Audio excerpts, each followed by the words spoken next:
Our mind is awesome. It could hold an endless amount of emotions and knowledge, even good or bad. What comes inside will be affecting our heart. That is why the Bible says, above all else, guard your heart, for everything you do flows from it. Then our life will be shining, inside out. Seperti yang kita tahu bahwa sepanjang bulan September, tema yang kita bahas adalah inside out. Apa maksudnya membahas tema inside out? Sepanjang bulan September ini kita akan belajar bahwa apa yang ada di dalam itu sebetulnya jauh lebih penting. Dan itu akan nampak di luar dan sangat menentukan kehidupan kita. Itu sebabnya kita perlu membenahi apa yang di dalam. Ya, jangan terlalu fokus yang di luar. Kebanyakan kita kalau ke gereja yang dipusingin apa saudara? Pakai baju apa ya? Apalagi yang wanita, udah dari tadi malam satu lemari udah diobrak-abrik saudaraku. Ini udah, bingung. Tasnya apa ya, yang matching sama sepatu ya, wah dan lain sebagainya. Padahal sesungguhnya yang sangat penting adalah apa yang ada di dalam. Karena itu akan memancar keluar dan sangat menentukan kehidupan kita. Dan untuk siang ini, saya akan memberikan judul sebagai subtema kita adalah Garden of the Heart. Kita mau menjadi orang yang menjaga hati kita. Ya, saudara-saudara, dan kita akan belajar sama-sama. Saya ingin bertanya pada saudara semua siang ini, saudara pernah nggak ketemu dengan orang yang perkataannya selalu negatif? Ya, saudara udah ngomong dengan semangat, saudara sudah bicara tentang rencana ke depan, bisnisnya, pekerjaannya seperti ini, akan ada kemajuan yang saudara ingin capai di depan, tapi tiba-tiba orang itu ngomong, mana bisa sih, zaman sekarang ngimpi lo, nggak mungkin lah itu bisa. Kita yang udah begini, saudaraku tiba-tiba shoot. Langsung kita tiarap saudaraku karena ada orang yang bicara negatif. Saya nggak tahu pernah nggak ketemu orang seperti itu. Ngomong dikit tapi nyelkit saudaraku. Ngomongnya dikit tapi sangat tajam. Jadi kita akan ketemu dengan orang-orang yang negatif seperti itu. Tapi sebaliknya pernah nggak saudara ketemu dengan orang yang perkataannya selalu positif. Kalau ngomong sama dia, wah rasanya on fire. Rasanya kita jadi semangat. Ya, karena dia ngomongnya positif. Dia selalu bilang, kamu pasti bisa. Kalau Tuhan menyertai kita, kamu pasti bisa. Kamu ini orang yang akan diberkati Tuhan. Kamu pasti sukses. Jadi ketemu orang ini, kita langsung semangat. Saya yakin pernah juga ya, tapi lebih jarang. Banyak kan yang sebelah sono. Ya, banyak orang yang ngomongnya apa? Negatif. Lalu kita bertanya, apa sih yang membuat perbedaan itu? Yang satu ngomongnya negatif, yang satu ngomongnya positif. Apa yang menjadi sumbernya? Nah, ini yang kita mau belajar sama-sama bahwa yang menjadi sumbernya adalah apa yang ada di dalam. Itu yang menjadi sumbernya. Mari kita baca sama-sama dari Amsal pasal 27 ayat yang ke-19. Amsal pasal 27 ayat 19 saya akan bacakan. Seperti air mencerminkan wajah, demikianlah hati manusia mencerminkan manusia itu. Alkitab memberikan sebuah contoh saudara-saudara, perumpamaan maksud saya, perumpamaan dikatakan tadi seperti air mencerminkan wajah. Saya nggak tahu saudara pernah nggak bercermin pakai air. Mungkin nggak sadar kita lagi di kolam renang, tiba-tiba kepala kita nengok ke air dan kelihatan wajah kita di situ. Kalau saya dulu waktu kecil karena tinggal di pulau, saya suka naik perahu saudara-saudara dan saya suka longokkan wajah saya ke sungai dan saya lihat ada wajah saya di air. Nah ini disebut dengan air mencerminkan apa? Wajah. Lalu dikatakan demikianlah hati manusia mencerminkan manusia itu. Dengan kata lain orang itu seperti apa sebenarnya tergantung apa yang di dalam. Orang itu positif, orang itu negatif tergantung apa yang ada di dalam. Yaitu apa yang ada di dalam hatinya. Itu sebabnya betapa pentingnya kita menjaga hati. Nah, siang ini kita akan belajar bersama-sama ada 3 hal yang penting tentang hati kita. Kenapa kita mesti fokus pada hati? Kenapa kita mesti jaga hati kita? Ada 3 hal yang penting yang saya ingin sampaikan untuk kita semua. Apakah semua siap belajar firman Tuhan siang ini? Semua siap ya? Dengan semangat kita mau belajar firman Tuhan. Mari kita mulai dengan yang pertama. Yang pertama, what comes inside will shape the inside. Apa yang masuk ke dalam akan membentuk yang di dalam. Nah, ini adalah poin yang pertama. Apa maksudnya? Apa yang masuk ke dalam akan membentuk yang di dalam.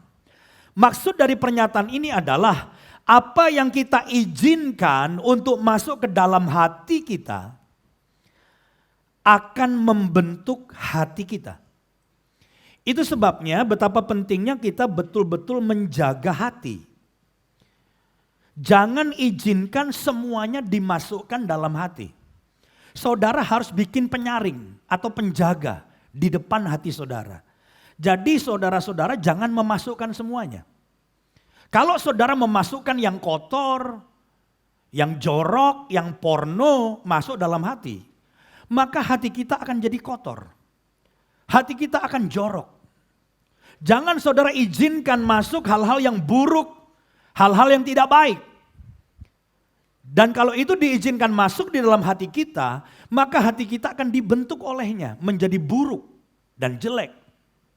Contoh, kita kan gak bisa menahan orang untuk ngomong yang jelek tentang kita. Kadang-kadang ada orang yang maki kita, anjing lu.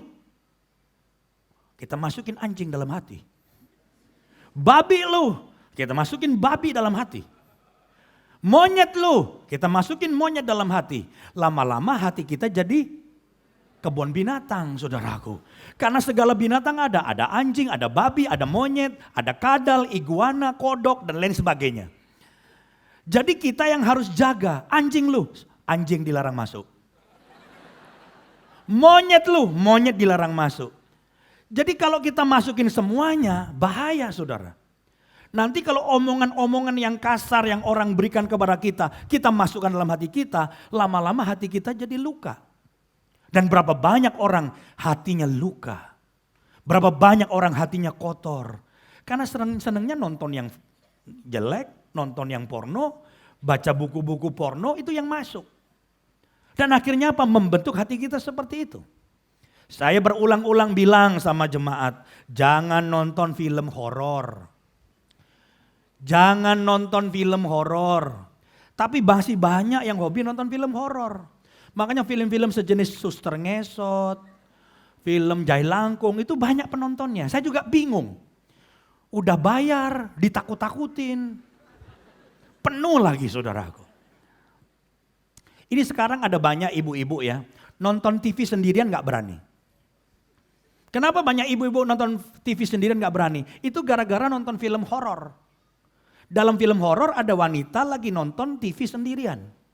Tiba-tiba dari belakang ada orang berjubah putih, rambutnya panjang, tangannya panjang, kuku-kukunya panjang. Lalu langsung datang pelan-pelan sama ibu yang nonton TV.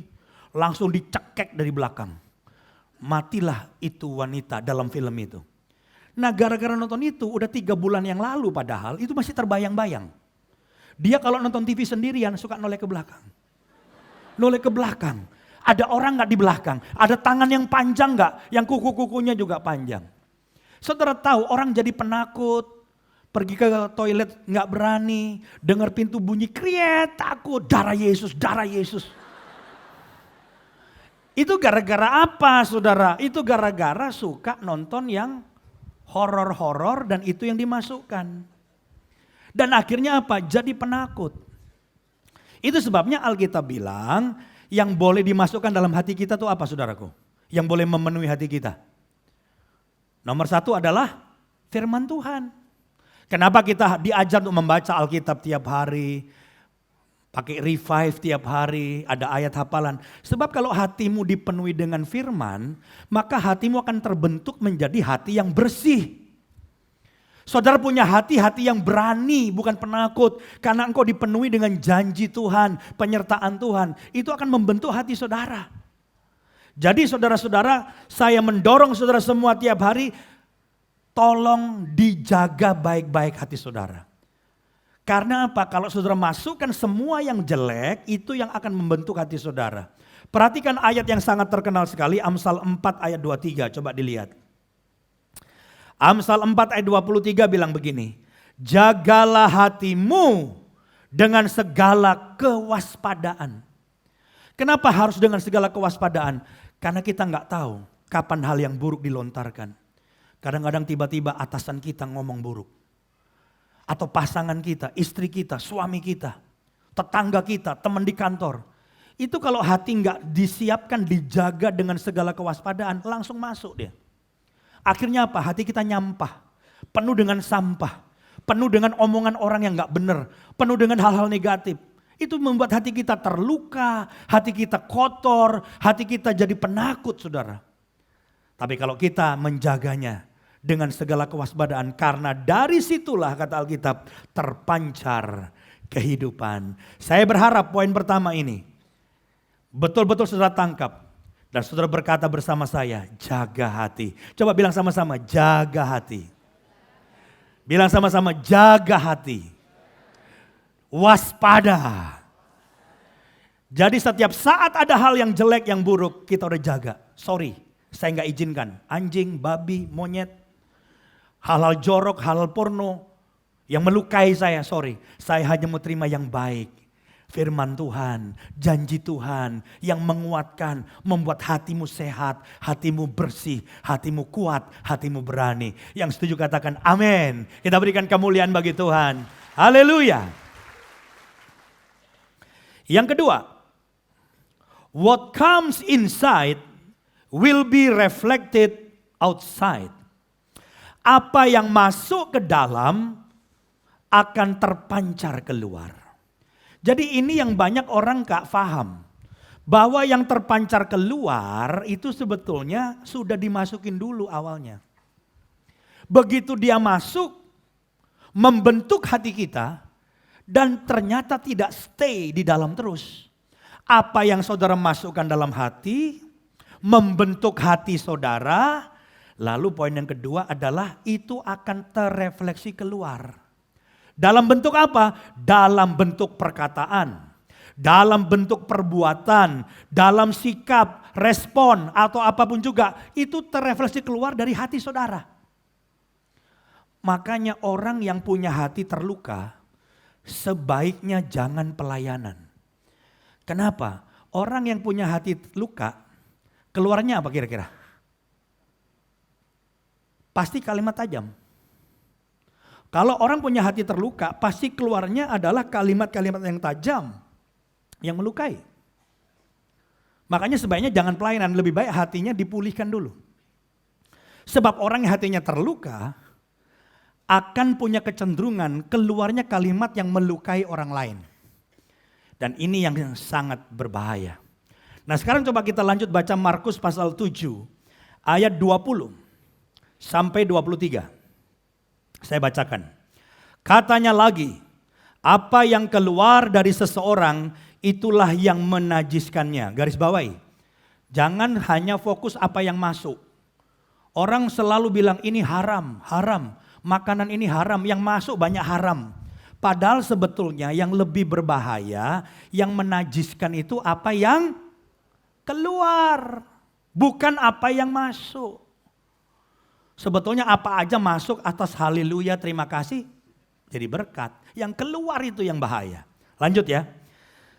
Apa yang keluar dari seseorang itulah yang menajiskannya. Sebab dari dalam, dari hati orang timbul segala pikiran jahat, percabulan, pencurian, pembunuhan, perzinahan, keserakahan, kejahatan, kelicikan, hawa nafsu, iri hati, hujat, kesombongan, kebebalan. Semua hal-hal jahat ini timbul dari dalam dan menajiskan orang. Jadi jelas ya, yang keluar itu yang lebih bahaya, itu yang menajiskan.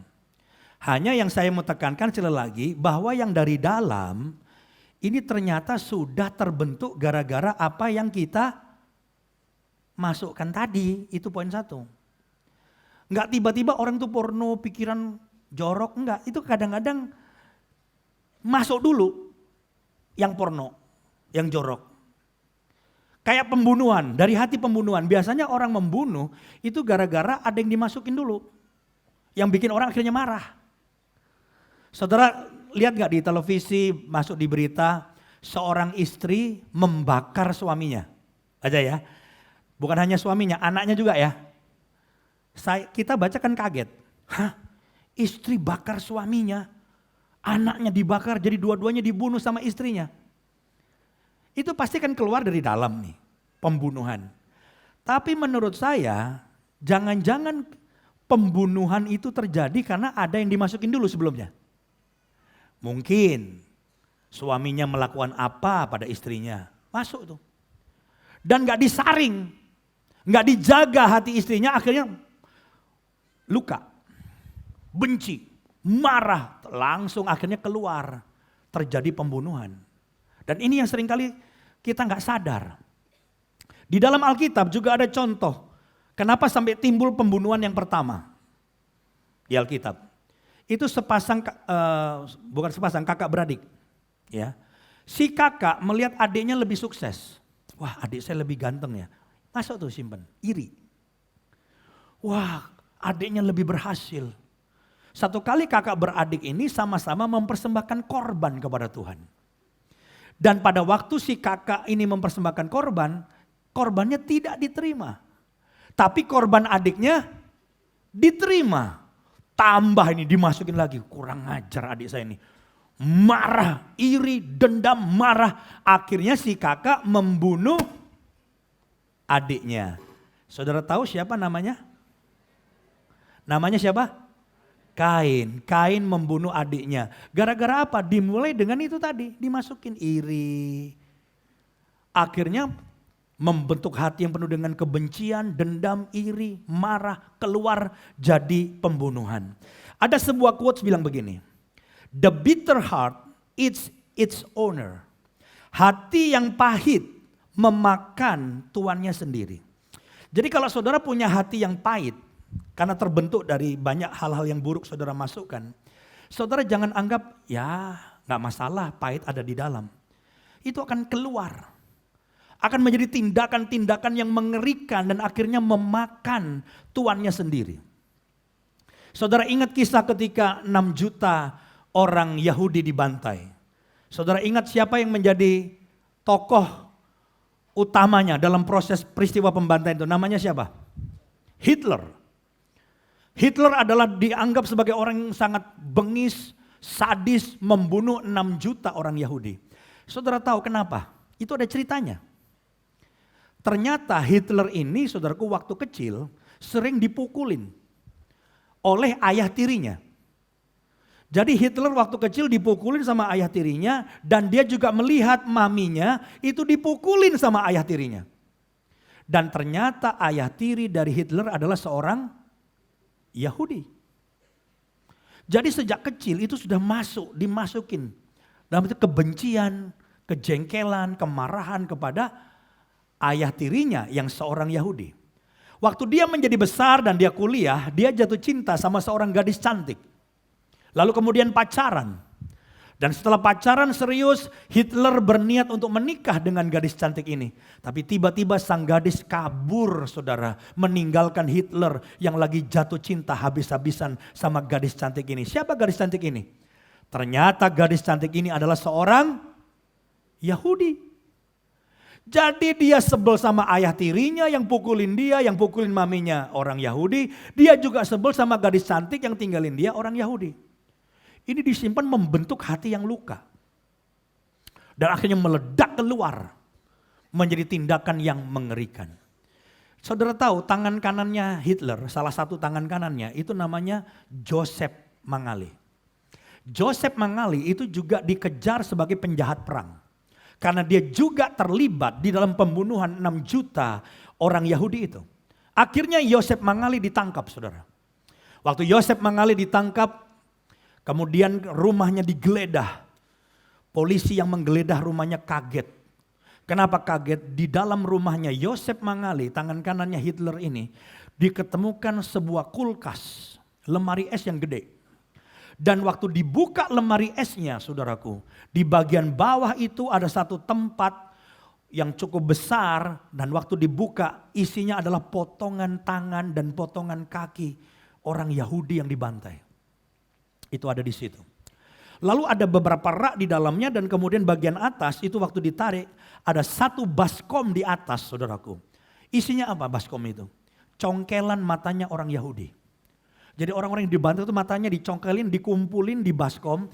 Dan dia tuh paling seneng bejek-bejek matanya orang Yahudi yang di baskom itu. Wow, ini ngeri banget ya, ada orang sesadis itu. Orang menyelidiki siapa si Yosef Mangali ini, saudaraku. Ternyata waktu kecil Yosef Mangali ini adalah seorang anak yang cacat. Dia tuh kalau jalan pincang. Jadi pada waktu dia jalan dari jauh, anak-anak Yahudi mulai teriak, itu Yosef pincang, Yosef pincang, Yosef pincang. Marah Yosefnya. Begitu mendekat dia melawan. Waktu melawan dikeroyok dan digebukin rame-rame sama anak-anak Yahudi. Dia bertumbuh dalam kebencian yang dia masukkan dalam hatinya. Dan itu membentuk hati yang luka, hati yang benci kepada orang Yahudi. Dan dia terlibat dalam pembantaian 6 juta orang Yahudi. Saudara jangan anggap enteng hati luka. Karena saudara masukkan banyak sampah. Kata-kata yang jelek dari pasanganmu atau dari orang lain. Itu bahaya. Saya punya teman sama-sama sekolah Alkitab. Teman saya ini orangnya tenang, wajahnya oke. Satu hari kita tuh ledek-ledekan, bercanda saudara. Rupanya pada waktu kita bercanda, dia tuh agak tersinggung. Langsung dia berdiri. Saya lagi duduk, beberapa orang, semuanya teman-teman hamba Tuhan. Terus dia bilang, saya tidak merasa terhina. Kalau dihina sama orang yang lebih hina, katanya gitu saudaraku. Gila gak? Ngomongnya singkat, padat, mematikan loh. Saya sampai kaget, wih tajam banget ngomongnya ya. Lalu kita pengen tahu kenapa kok ada orang yang bicaranya begitu tajam. Waktu kita menyelidiki, kita tahu bahwa ternyata dia bertumbuh dalam keluarga yang penuh dengan luka.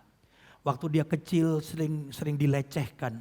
Dia diperlakukan dengan tidak baik dan dia bertumbuh dalam kepahitan. Dia besar dalam kepahitan dan itu masuk terus membentuk hatinya. Dan akhirnya apa? Waktu dia besar tiap kali dia ngomong. Selalu tiap kali ngomong, selalu melukai orang lain. Kenapa? Karena hatinya luka. Kita tidak bisa menganggap remeh yang namanya luka ini saudaraku. Dari National Statistic, dari UK Government pernah dirilis hasil riset mereka bahwa 51% anak-anak yang mengalami kekerasan fisik akan melakukannya juga ketika mereka dewasa. Jadi ini sesuatu yang pengalaman diperlakukan tidak baik itu disimpan. Dan ketika mereka besar di luar kesadaran mereka itu terjadi lagi. Mereka melakukannya kepada pihak lain. Dan 41% mereka punya anak-anak kecil di rumah yang menyaksikannya. Jadi saudara bisa bayangkan bahwa akhirnya luka ini menurun terus. Kekerasan itu disaksikan lagi oleh anak-anak mereka. Jadi mata rantai yang gak pernah putus ini. Dan ini sesuatu yang sangat mengerikan. Demikian juga dari statistik dari HuffPost.com, ini tentang keluarga ya. Saya menyampaikan data-data yang supaya kita mikir, wow ngeri ya. Kalau orang punya hati udah gak sehat, hatinya terbentuk luka, hatinya terbentuk kebencian, itu repot saudaraku. Ini tentang keluarga nih. Orang yang pernah bercerai akan menjadi orang yang lebih negatif. Kenapa? Karena orang cerai pasti banyak luka, saling melukai, ya kan? Mereka akan menjadi orang-orang yang cenderung memberikan komentar buruk kepada konsep hubungan. Ketika mereka menikah lagi pun, ini cerai menikah lagi ya, mereka sebenarnya tidak selalu menjadi pasangan yang lebih baik. Walaupun mereka bilang pernikahan kedua lebih pengalaman katanya. Tapi ternyata tidak menjadi lebih baik. Terus pernikahan kedua dan ketiga setelah bercerai, memiliki kemungkinan bercerai meningkat sampai 73%. Perhatikan tuh. Jadi jangan bilang udah pengalaman, malah persentase perceraiannya tinggi banget. 3 dari 4 orang yang pernah bercerai akan bercerai lagi di pernikahan berikutnya. Jadi bayangin kalau 4 orang kawin, ini bukan pernikahan pertama, 3 berakhir dengan perceraian lagi. Ngeri nih saudara. Bahkan ada yang joke bilang 4 dari pernikahan lagi itu 5 yang cerai. Oh kok malah 5? Yang kumpul kebo aja ikut cerai katanya saudaraku. Intinya adalah semakin hati kita luka dan pahit dalam pernikahan, sebenarnya kita menjadi pasangan yang semakin buruk. Dan tidak ada cara lain, harus disembuhkan. Ada yang bilang waktu akan menyembuhkan. Saya mengatakan itu sesuatu yang menghibur tapi tidak benar. Waktu tidak bisa menyembuhkan. Ada banyak orang makin luka dan makin dalam. Hanya kasih Tuhan yang sanggup menyembuhkan dan memulihkan hati kita. Yang setuju katakan amin. Dan kita berikan kemuliaan bagi Tuhan. Haleluya. Yang ketiga, yang terakhir, ini juga hal yang simpel. Kenapa kok hati itu penting? Kenapa hati itu harus dijaga?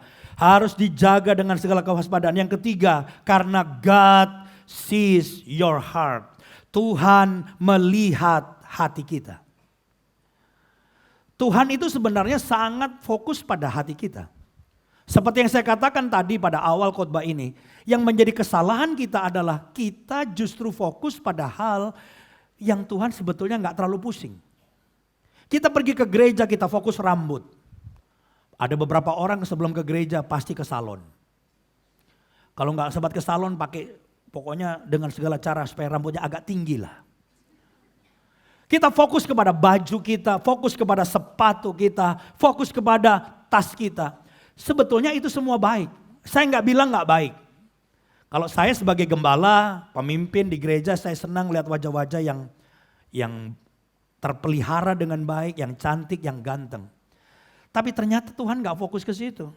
Tuhan fokus melihat hati saudara. Makanya sebetulnya yang sangat penting, yang seringkali kita lalai adalah untuk mempersiapkan hati waktu kita ke gereja. Kita mestinya doa, Tuhan, persiapkan hatiku. Aku mau dengar firman, aku mau memuji, menyembah Tuhan. Itu hati perlu dipersiapkan. Perhatikan 1 Samuel 16 ayat yang ke-7. 1 Samuel 16 ayat yang ke-7. Tetapi berfirmanlah Tuhan kepada Samuel, janganlah pandang parasnya atau perawakan yang tinggi, sebab aku telah menolaknya. Tuh, ganteng, tinggi, ditolak.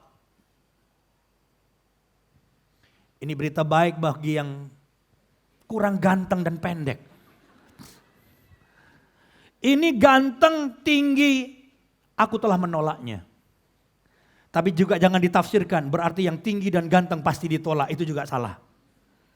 Sebenarnya intinya Tuhan gak pusing soal ganteng, tinggi, pendek, gak pusing, bukan itu.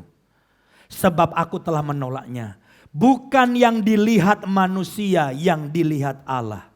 Manusia melihat apa yang di depan mata, tetapi baca sama-sama, Tuhan melihat hati. Tuhan melihat hati. Jadi kalau saudara ditanya oleh orang, hari ini kita ada di gereja, apa yang sebenarnya Tuhan sedang lihat? Maka kita akan menjawab pertanyaan itu dengan mantap, bahwa Tuhan sedang melihat apa? Hati.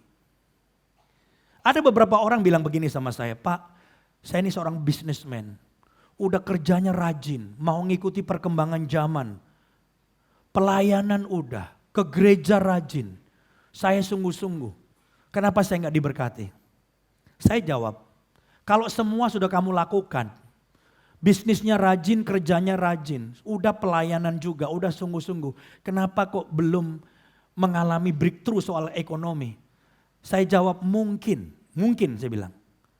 Kamu ada masalah dengan hati. Karena apa? Karena ternyata faktor hati sangat menentukan hidup saudara.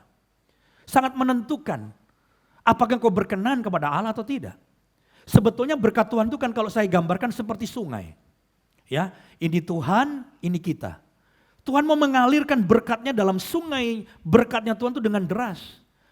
Tapi kenapa nyampe di tempat kita hanya netes?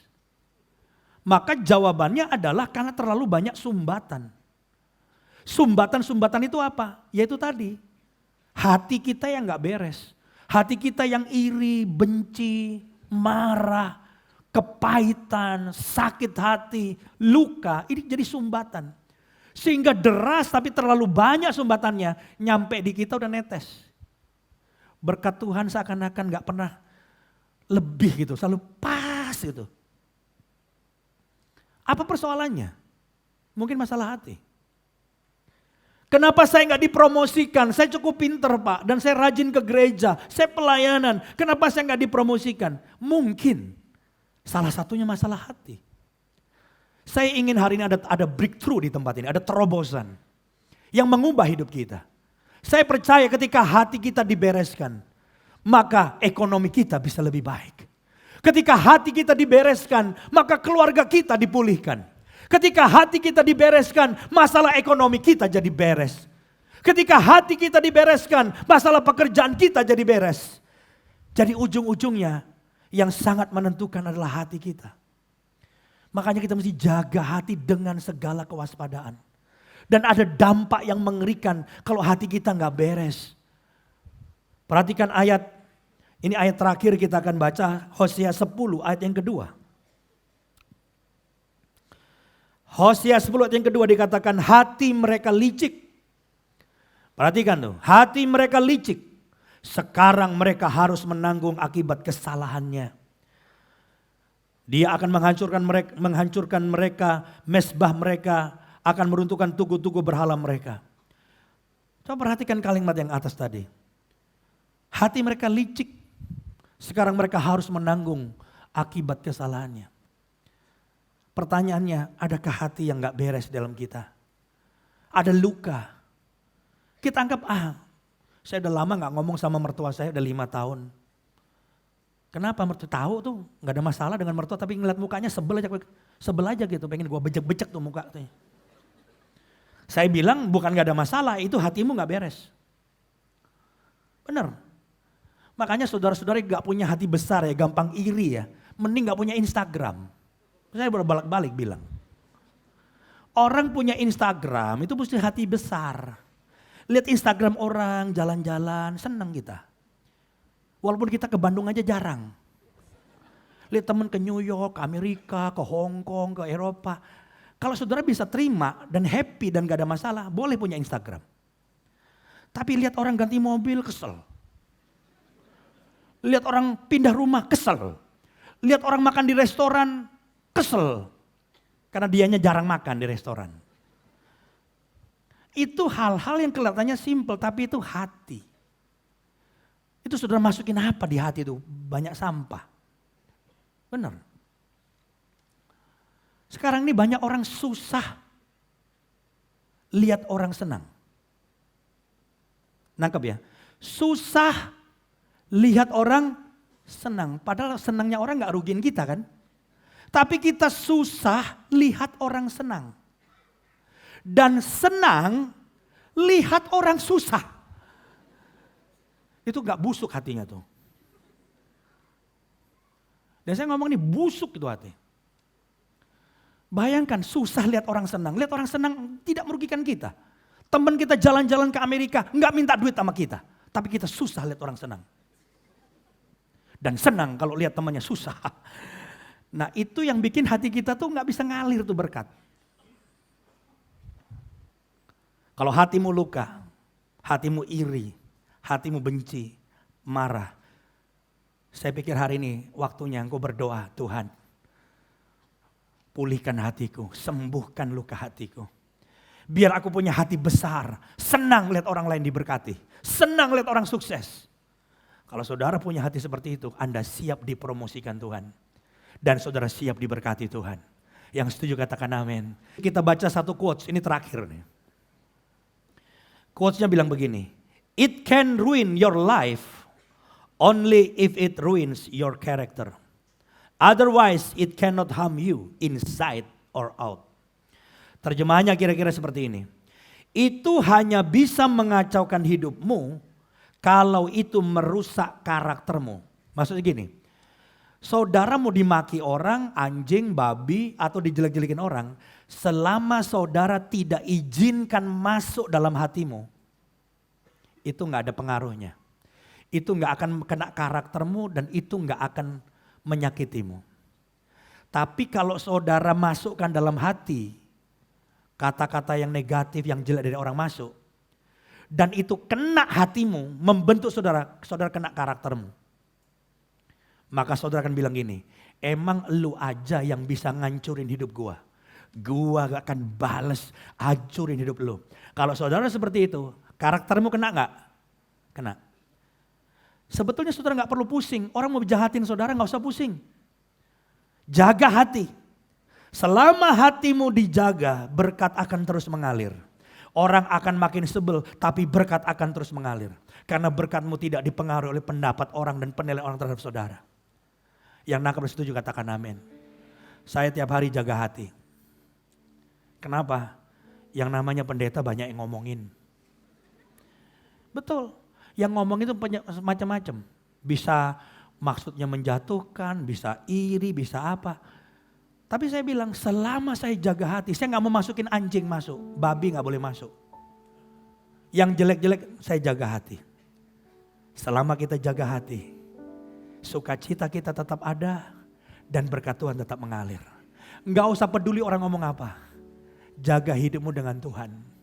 Jaga hatimu. Kalau hatimu sehat, ekonomimu sehat, bisnismu sehat, keluargamu sehat, ada pemulihan terjadi.